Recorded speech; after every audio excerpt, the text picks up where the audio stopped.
नमस्कार मित्रों, मैं राकेश कुमावत और YouTube चैनल पर आप सभी विद्यार्थियों का मोस्ट वेलकम। कक्षा 10 का रिजल्ट घोषित हो गया है और बहुत सारे लोगों ने ये ठान लिया है कि हमारे को साइंस से ही 11th और 12th क्लास और आगे की जो जर्नी है वह स्टार्ट करनी है।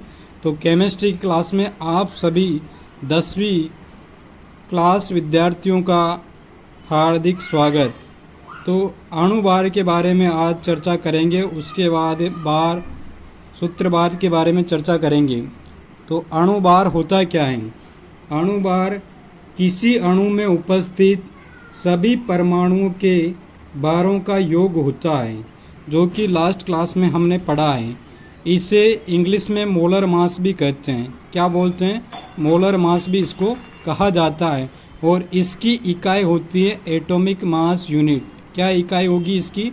Atomic mass unit. तो एनसीईआरटी का उदाहरण है ग्लूकोज का आणविक द्रव्यमान परिकलित कीजिए। इसी को आणविक द्रव्यमान भी कहते हैं। तो उदाहरण है अपने पास फर्स्ट ग्लूकोज बोले तो ग्लूकोज का आपको फॉर्मूला पता होना चाहिए, अर्थात सूत्र पता होना चाहिए। C6H12O6 C6H12O6 ग्लूकोज का क्या है? अपने पास सूत्र है। इसका अपने को क्या ज्ञात करना है? आणविक द्रव्यमान अर्थात अणुभार ज्ञात करना है। तो आणविक द्रव्यमान ज्ञात करने के लिए सबसे पहले अपने को यह पता होना चाहिए कि ये जिन यौगिकों से या जिन तत्वों से मिलकर बना है, ये जो ग्लूकोज यौगिक हैं वह जिन तत्वों से मिलकर बना है, कार्बन, हाइड्रोजन, ऑक्सीजन, उनका परमाणु भार क्या है? तो ग्लूकोज के अणु में 6 कार्बन परमाणु, 12 हाइड्रोजन परमाणु तथा 6 ऑक्सीजन परमाणु हैं। अतः इन सब का जो परमाणु द्रव्यमान का योग होगा वही ग्लूकोज का आणविक द्रव्यमान होगा। तो 6 इंटू 1 कार्बन का क्या होता है बच्चों? 12 होता है। तो 12 प्लस 12 इंटू 1 हाइड्रोजन का परमाणु भार 1 है, तो 1 से मल्टीप्लाई। 6 इंटू 1 ऑक्सीजन का होता है अपने पास 16, तो 16 से मल्टीप्लाई। तो अब इसको अपने को कैलकुलेट करना है। तो ये 72 हो गया और टोटल हाइड्रोजन का हो गया 12 और इन सब भी ऑक्सीजन का अपने पास कितना हो गया? 96 हो गया। अब इनको ऐड करेंगे तो ऐड करने पर अपने पास क्या आएगा? 72 प्लस 12 प्लस 96। तो अपने पास इन सबको जोड़ेंगे तो क्या आएगा? 180। तो 180 इसकी क्या हो जाएगी? अणुभार हो जाएगा या आणविक द्रव्यमान हो जाएगा। अब इसकी इकाई क्या है? या तो एटॉमिक मास यूनिट है या यूं लिखना है। यू का मतलब क्या है? यूनिफाइड द्रव्यमान। क्या है? यूनिफाइड मास या एकीकृत द्रव्यमान। क्या है?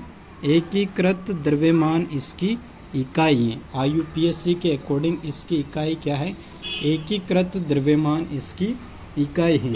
अब बच्चों, जिसे मैं दूसरा उदाहरण आपको देना चाहूँ, जिससे मेरे को आइडिया लगे कि आपको अणुभार निकालना आ गया। तो दूसरा उदाहरण है अपने पास में CuSO4 कॉपर सल्फेट .5H2। इसका अपने को क्या ज्ञात करना है? इसका अणुभार ज्ञात करना है। तो अणुभार ज्ञात करने के लिए सेम प्रोसेस अपने को पता होना चाहिए। अब कॉपर का बहुत सारे लोगों को क्या है? परमाणु भार पता नहीं होता है। तो कॉपर 29 पे आता है, तो जस्ट डबल होना चाहिए, बट डबल से भी ज़्यादा होता है। तो कितना होता है कॉपर का? मैंने हिंट के लिए आपको दे दिया कि कॉपर का जो परमाणु भार है वह अपने पास 63.5 है। कितना है? 63.5 है। अब आपको इस पूरे यौगिक का अणुभार ज्ञात करना है। यौगिक का नाम है नीला तोथा, blue vitriol. Copper sulphate .5H2O को बोलते हैं नीलाच होता है या ब्लू विट्रोल।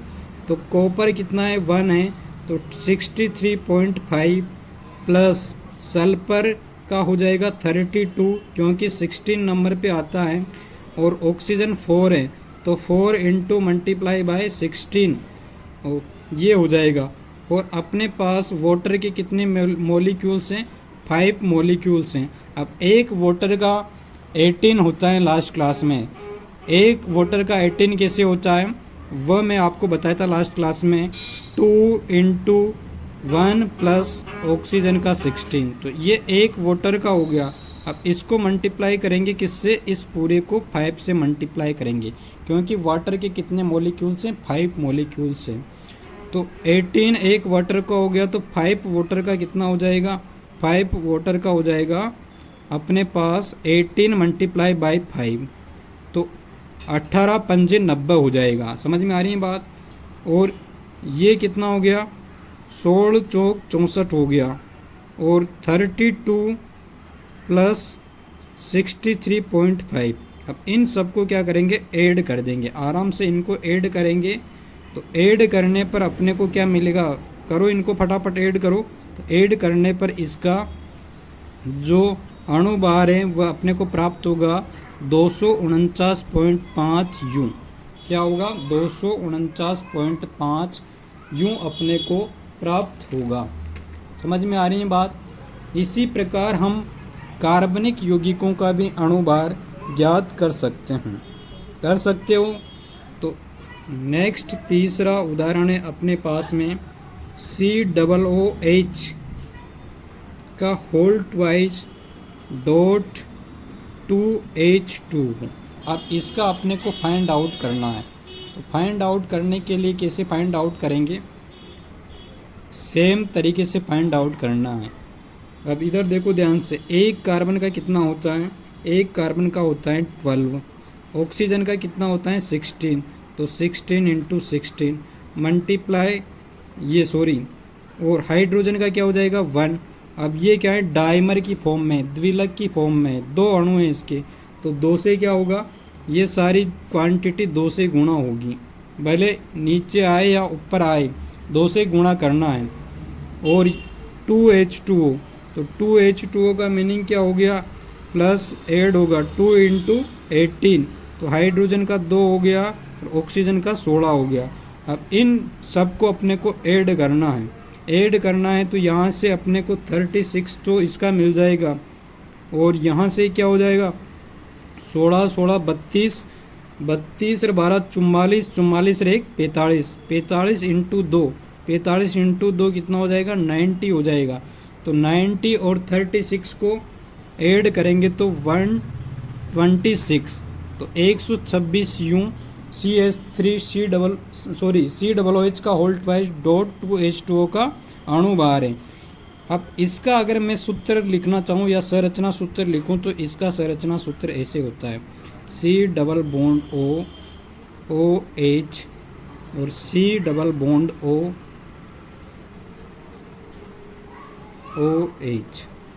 अब हाइड्रोजन परमाणु 2 ऑक्सीजन परमाणु के बीच में आ गया, तो अगर यहाँ सहसंयोजक बंध बना रहा है तो यहाँ हाइड्रोजन बंध का निर्माण करेगा, और यहाँ सहसंयोजक बना रहा है तो दूसरी तरफ हाइड्रोजन बंध का निर्माण करेगा। तो ये इसका द्विलक हो गया। क्या हो गया, ये इसका द्विलक या डाइमर हो गया। क्या हो गया, डाइमर हो गया। तो ये इसका क्या है, संरचना सूत्र है COOH के होल ट्वाइस का। समझ में आ रही है बात। इसी प्रकार हम विभिन्न यौगिकों का अणुभार ज्ञात कर सकते हैं। जैसे कार्बनिक यौगिक है कार्बन टेट्राक्लोराइड। कौन सा यौगिक है, कार्बन टेट्राक्लोराइड, नाम है इसका कार्बन टेट्राक्लोराइड। अब इसका अपने को अणुभार या आणविक द्रव्यमान ज्ञात करना है। तो सेम प्रोसेस है, एक बार कार्बन का ज्ञात करेंगे जो अपने पास होता है 12, और क्लोरीन का 35.5 होता है, एक्सेप्शन है। तो 4 है तो 4 इंटू 35.5 कितना हो जाएगा, 4 इंटू 35.5, तो 35.5 4 टाइम्स मल्टीप्लाई होगा तो 70 और 70 71 और मल्टीप्लाई 142 ये हो गया। प्लस 12 ये हो गया, तो ये अपने पास आ गया 154 यूं। 154 यूं इसका क्या हो गया, अपने पास आणविक द्रव्यमान हो गया। वैसे ही 5th नंबर पर है बेंजीन। बेंजीन का फाइंड कर सकते हैं। तो बेंजीन का जो अपने पास फॉर्मूला होता है वो होता है C6H6। क्या होता है, C6H6। और इसकी संरचना की बात करें तो संरचना कैसी होगी, इसकी संरचना कुछ इस टाइप से होती है।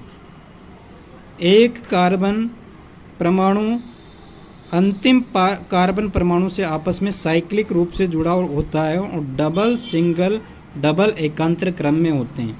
तो कार्बन की संयोजकता पूरी करनी होती है, तो एक कार्बन की 3 संयोजकता पूरी हैं तो एक हाइड्रोजन लगाएंगे। तो सब जगह ऐसे एक कार्बन के साथ एक हाइड्रोजन होगा, तो उसको बोलेंगे C6H6 जो सिंगल बॉन्ड से जुड़ा रहेगा। अब इसका अपने को क्या ज्ञात करना है, आणविक द्रव्यमान ज्ञात करना है। तो 6 इंटू कार्बन का कितना हो गया, 12 हो गया, और हाइड्रोजन का 6 इंटू 1 हो गया, तो 72 प्लस 6, 72 प्लस 6 कितना हो जाएगा, 78 यूं हो जाएगा। तो इस प्रकार बेंजीन का क्या फाइंड कर लेंगे, बेंजीन का अणुभार फाइंड कर। अब हम बात करेंगे सूत्र द्रव्यमान की। अब सूत्र द्रव्यमान उन यौगिकों के लिए विशेष रूप से कैलकुलेट किया जाएगा जो कि आयनिक यौगिक हैं, जैसे NaCl, MgCl2 और KCl। अब इन यौगिकों में होता क्या है, ये यौगिक विभक्त अणु नहीं बनाते हैं। क्या, ये यौगिक विभक्त अणु नहीं बनाते हैं, क्योंकि इन यौगिकों में धनायन व ऋणायन आपस में संकुलित होकर त्रिविम जालक का निर्माण करते हैं। कैसे, जैसे NaCl है तो NaCl क्या करेगा, Na प्लस Cl माइनस में ब्रेक होगा। MgCl2 Mg+2 और 2Cl माइनस में ब्रेक होगा, और KCl K प्लस और Cl माइनस में ब्रेक होगा। अब जो ये यौगिक हैं ये धनायन और ऋणायन के रूप में आपस में क्या होंगे, संकुलित होकर एक त्रिविम क्रिस्टल जालक का निर्माण करते हैं। अतः NaCl का जो सूत्र है, अणु सूत्र, वह क्या है, वह NaCl नहीं है। मीनिंग ये है कि जो सोडियम क्लोराइड है, सोडियम क्लोराइड, उस सोडियम क्लोराइड का जो अणु सूत्र है, अणु सूत्र, वह NaCl नहीं है।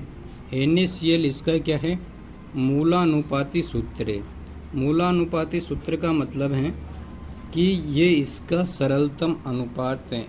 Na का अनुपात 1 और Cl का अनुपात 1 होगा।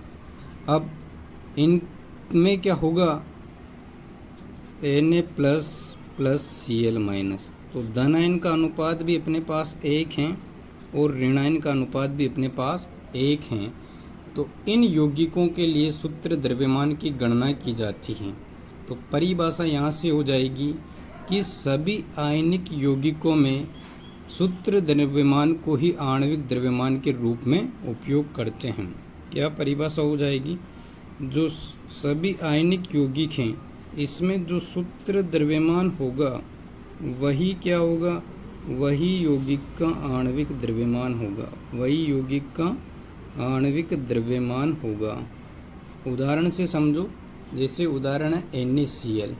अब NaCl में क्या होता है, NaCl का मैं अगर स्ट्रक्चर बनाना चाहूँ, NaCl का अगर मेरे को स्ट्रक्चर बनाना है तो कैसे बनाएंगे, जैसे एक धनायन होगा Na प्लस और Cl माइनस ऋणायन, फिर Na प्लस धनायन, फिर Cl माइनस ऋणायन, ऐसे चलता जाएगा। अब यहाँ पर ऋणायन आएगा, धनायन नहीं आ सकता, क्योंकि समान समान में प्रतिकर्षण हो जाएगा। तो यहाँ पे धनायन और यहाँ पे ऋणायन और यहाँ पर धनायन। तो इस प्रकार क्रिस्टल जालक का निर्माण होगा। अब ये जो क्रिस्टल जालक होगा ये 3D में बनेगा। किस टाइप से बनेगा? 3D में बनेगा। 3D में कैसे बनेगा इधर समझो बच्चों। जैसे अपने पास ये एक फलक हो गया और ये दूसरा फलक हो गया। अब इन दोनों फलकों को मैं क्या कर दूं? कंबाइन कर दूं। ऐसे दो स्क्वायर को मैंने क्या कर दिया? कंबाइन कर दिया। अब इसमें अपने को क्या करना है? इसमें अपने को धनायन और ऋणायन की स्थिति दिखानी है। तो जैसे अगर यहाँ पर धनायन होता है तो यहाँ पर क्या होगा? ऋणायन होगा। समझ में आ रही है बात? यहाँ पर अगर धनायन है अपने पास तो क्या होगा? यहाँ पर ऋणायन होगा। वैसे ये प्रोसेस चलता जाएगा। समझ में आ रही है बात? ये प्रोसेस चलता जाएगा। सेम इस चीज़ में ये एक रो हो गई, इस रो में भी ऐसा होगा। NaCl क्रिस्टल है, उसमें धनायन और ऋणायन इस प्रकार से व्यवस्थित होंगे एकांतर क्रम में कि वह 3 डायमेंशनल क्रिस्टल का निर्माण करेंगे। तो अब हम अपने को क्या करना है? NaCl का मूलानुपाती सूत्र फाइंड करना है। तो मूलानुपाती सूत्र तो क्या हो जाएगा? NaCl।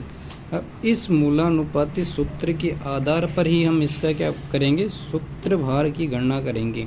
तो NaCl का सूत्र भार क्या हो जाएगा अपने पास? Na का द्रव्यमान प्लस Cl का द्रव्यमान। तो Na का द्रव्यमान कितना होता है? सोडियम का द्रव्यमान होता है 23 और क्लोरीन का होता है 35.5। तो इन दोनों को ऐड करेंगे तो 5 यहाँ पर 8 हो जाएगा, 3 और 5 को ऐड करेंगे तो और ये हो जाएगा 5, तो 58.5 58.5 यूं एकीकृत द्रव्यमान इसका क्या हो जाएगा? सूत्र भार हो जाएगा। इसी प्रकार MgCl2 का सूत्र भार अपने को ज्ञात करना है। तो Mg अपने पास सिंगल हैं और एक Mg का होता है 24। कितना होता है? 24 प्लस क्लोरीन 2 हैं तो 2 से मल्टीप्लाई होगा। एक क्लोरीन का होता है 35.5, तो 24 प्लस 35.5 2 से गुणा होगा तो कितना हो जाएगा? 71। अब इनको ऐड करेंगे तो ये हो जाएगा 4 और 1 5 और 7 और 2 9, तो 95 यूं एकीकृत द्रव्यमान MgCl2 का सूत्र भार हो जाएगा। इसी प्रकार थर्ड एग्जाम्पल है KCl का सूत्र भार फाइंड करना। तो KCl का सूत्र भार भी इसी प्रकार फाइंड करेंगे। K का द्रव्यमान तो K का होता है 39 प्लस Cl का होता है 35.5, तो दोनों को ऐड कर देंगे तो 0.5 और ये हो जाएगा 9 और 5 14 और हासिल का 1 तो 4 1 7 74.5। तो इस प्रकार हम क्या करेंगे? आयनिक यौगिकों के सूत्र भार की गणना करेंगे। तो ये जो आपको 3 डायमेंशनल क्रिस्टल दिख रहा है, क्या? त्रिविम जालक, 3 डायमेंशनल क्रिस्टल या त्रिविम जालक, क्या? त्रिविम जालक। इसमें जो अपने पास एक धनायन है और एक ऋणायन है, तो इस क्रिस्टल में अपने पास अगर मैं ब्लू को क्या मानूं? धनायन मानूं, तो यहाँ पर जो ये दूसरा कलर दिख रहा है अपने को, ये वाला, ये क्या है? ये अपने पास ऋणायन है और ये अल्टरनेट ऑर्डर में है। तो अल्टरनेट ऑर्डर में इस प्रकार से अरेंज होंगे कि एक त्रिविम जालक का निर्माण करेंगे। तो थैंक यू दोस्तों, कैसी लगी क्लास कृपया बताइए।